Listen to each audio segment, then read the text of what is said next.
নমস্কার বন্ধুরা, ভজরি মান্না কিচেনে তোমাদের সবাইকে স্বাগত। আজকে চলে এসেছি আর একটা নতুন রেসিপি নিয়ে। আমার আজকের উপস্থাপনা কাঁচা কলা দিয়ে কোপ্তা কারি। চলো রান্নাটা আমরা শুরু করি। কিভাবে করছি আমরা দেখে নিই।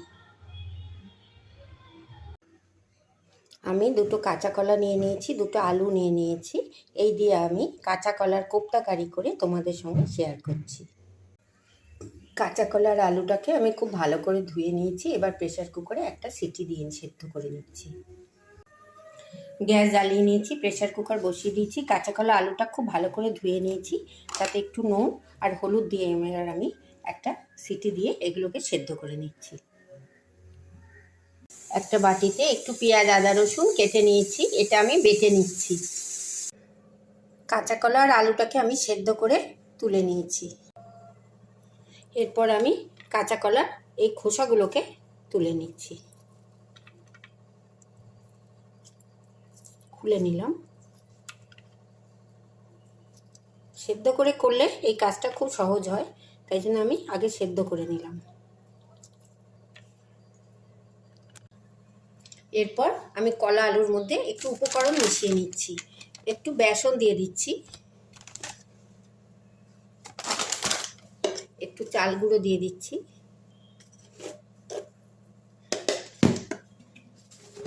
দিয়ে দিচ্ছি একটু নুন। আমি এইভাবে কাঁচা কলার কোপ্তাটা তৈরি করছি। একটুখানি হলুদ, একটুখানি কালো জিরে, একটু গোটা জিরে,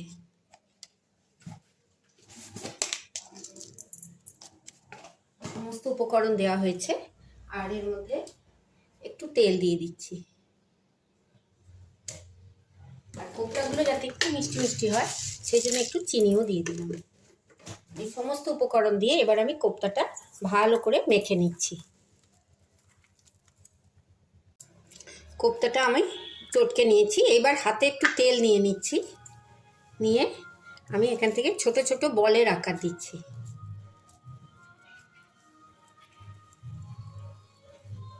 দেখো, এইভাবে আমি একটা একটা কোপ্তা গড়ে নিচ্ছি। হাতে একটু তেল দিয়ে দিলে কোপ্তাটা জড়িয়ে যাবে না। এইভাবে আমি সমস্ত কোপ্তাগুলো গড়ে নিচ্ছি।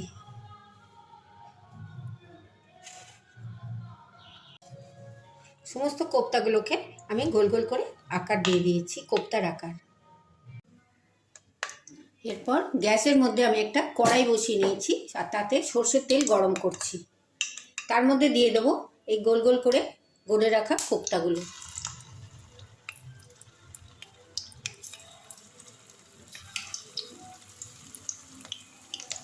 কোপ্তাগুলোকে আমি একটু লাল লাল করে ভেজে নেব। কাঁচা কলা তো বাচ্চারা অনেক সময় খেতে চায় না, এইভাবে কোপ্তা বানিয়ে দিলে তরকারিটাও খাওয়া হলো, বাচ্চাদের একটু কাঁচা কলাও খাওয়া হলো। কাঁচা কলা তো আমরা জানি খুব স্বাস্থ্যকর। এইভাবে আমি একটু বড়াগুলোকে এবার লাল লাল করে ভেজে নিচ্ছি। একটু যখন কাঁচা কলাগুলো এক পিঠ ভাজা হয়েছে, লাল লাল হচ্ছে, দেখো আমি একটু কাঁচা কলাগুলো বড়াগুলোকে একটু উল্টে দিচ্ছি।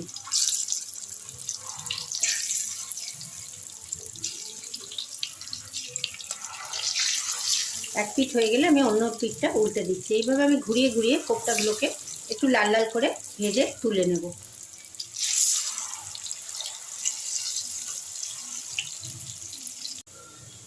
কাঁচা কলার কোপ্তাগুলো দেখো এরকম ঘুরিয়ে ঘুরিয়ে আমি লাল লাল করে ভেজে নিলাম।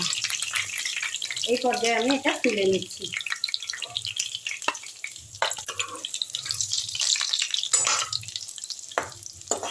খুব সুন্দর লাল লাল করে ভাজা হয়ে গেছে। একটু সিম আঁচে করে করলে বড়াগুলোর ভিতর খুব সুন্দর ক্রাঞ্চি হয়।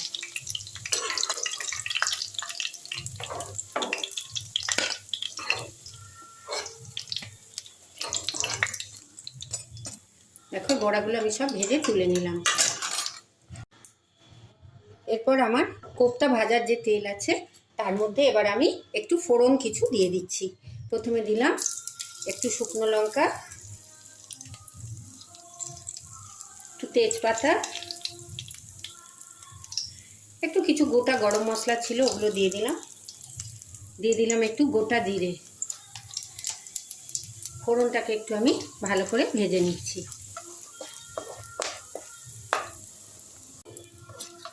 ফোড়নটা যখন একটু বেশি ভালো ভাজা ভাজা হয়েছে, একটা সুন্দর জিরে, তেজপাতা, শুকনো লঙ্কার গন্ধ আসছে, এই পর্যায়ে আমি এর মধ্যে দিয়ে দিচ্ছি একটু আদা রসুন, পেঁয়াজ আদা রসুনের পেস্ট। যদি তোমরা নিরামিষ করে করবে তাহলে পেঁয়াজ রসুনটা দিও না, আদা বাটা দিয়ে করো। আমি নিরামিষ করে করছি না, কেন কোপ্তার তরকারিটা একটু সুন্দর খেতে লাগে যদি একটু পেঁয়াজ রসুন পড়ে। একটু মশলাটা কষে নিচ্ছি আমি। মশলাটা প্রায় 2 মিনিট আমি কষে নিলাম। এবার এর মধ্যে আমি কিছু গুঁড়ো মশলা অ্যাড করছি। একটু ধনের গুঁড়ো দিয়ে দিলাম, একটু জিরের গুঁড়ো দিয়ে দিলাম, আর দিচ্ছি একটু কাশ্মীরি মির্চ। ঝালটা তোমরা পরিমাণ মতো, তোমরা এখানে ঝাল লঙ্কাও দিতে পারো। আমি রঙের জন্য একটু কাশ্মীরি মির্চ দিলাম। খুব ভালো করে মশলাটা কষে নিচ্ছি, একটা খুব সুন্দর গন্ধ আসছে। মশলাটা আমি আরও 1-2 মিনিট কষে নিচ্ছি। যখন তেল ছাড়বে তখন বুঝবো মশলাটা আমার ভাজা হয়ে গেছে। মশলাটা দেখো তেল ছেড়ে এসছে। গ্যাসের ফ্লেমটা আমি মিডিয়াম টু লো রেখেছি। এই পর্যায়ে আমি একটু চিনি দিয়ে দিচ্ছি, নুন চিনি ব্যালেন্সের জন্য। চিনিটা পুরোটাই অপশনাল, তোমরা না চাইলে দিও না, তবে কোপ্তার তরকারি একটু মিষ্টি মিষ্টি হলে খেতে খুব ভালো হয়। একটু চিনিটা দিয়ে দিলাম, চিনিটা গলে যাক। আর একটা জিনিস আমি উপকরণ অ্যাড করছি, এটার অপশনাল, এটা তোমরা দিলে খুবই ভালো হবে কোপ্তার তরকারিটা খেতে। সেটা হলো একটু টক দই, একটু ফ্যাটানো টক দই দিয়ে দিলাম।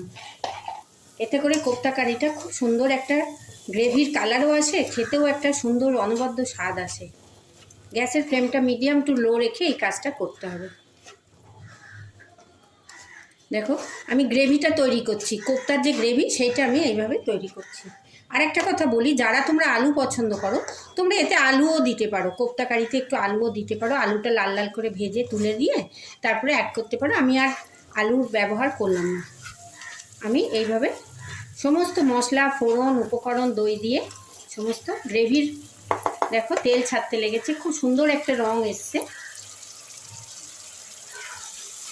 অনবদ্য একটা গন্ধও আসছে। দইয়ের সঙ্গে পেঁয়াজ রসুনের একটা গন্ধ আসছে, গরম মশলাও গোটা দেওয়া আছে তারও গন্ধ।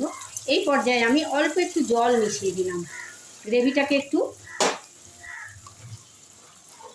থকথকে করার জন্য একটু জল দিয়ে দিলাম। অল্প সময় একটু অল্প জল দিলাম। এই জলটা ফুটে উঠলে আমি এর মধ্যে কোপ্তাগুলো দেবো। জলটা একটু ফুটে ওঠা অবধি আমরা অপেক্ষা করছি। কোপ্তার কারিটা আমার ফুটে উঠেছে, দেখো খুব সুন্দর মশলার সঙ্গে গায়ে গায়ে হয়েছে। এই পর্যায়ে আমি যে কোপ্তাগুলো করে রেখেছি কোপ্তাগুলো ওর মধ্যে দিয়ে দিলাম, যাতে একটু ফোটাবো, যাতে গ্রেভিটার ঢুকে যায় কোপ্তার কারির মধ্যে।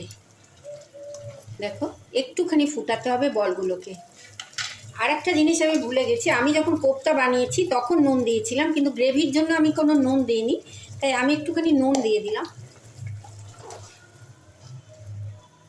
বলগুলো এরকম প্রায় 2-3 মিনিট ধরে ফুটবে, বেশিক্ষণ ফোটাবো না, তাহলে আবার কোপ্তাগুলো ভেঙে যাওয়ার ভয় থাকবে। একটা সুন্দর গন্ধ আসছে।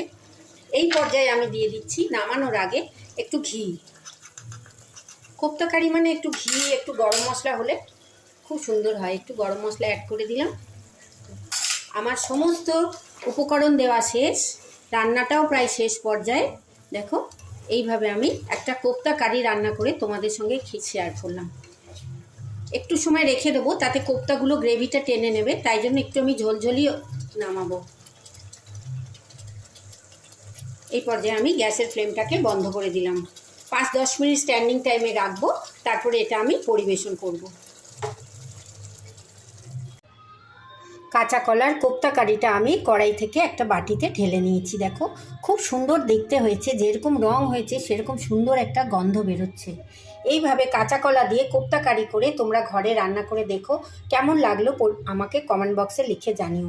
আমার রান্নাটা যদি তোমাদের ভালো লাগে, প্রতিবারের মতো এবারও অনেক লাইক, শেয়ার, কমেন্ট করো, সাবস্ক্রাইব করে বেল আইকন প্রেস করো, যাতে আমার নিত্য নতুন সমস্ত রান্নার ভিডিও তোমরা সবার আগে দেখতে পাও। কোন বন্ধু কোথা থেকে দেখছো জানিও। সবাই খুব ভালো থেকো, সুস্থ থেকো, সাবধানে থেকো। এইভাবে একবার কাঁচা কলা দিয়ে কোপ্তার তরকারি বানিয়ে খেয়ে দেখো, কেমন লাগলো আমাকে জানিও। ধন্যবাদ।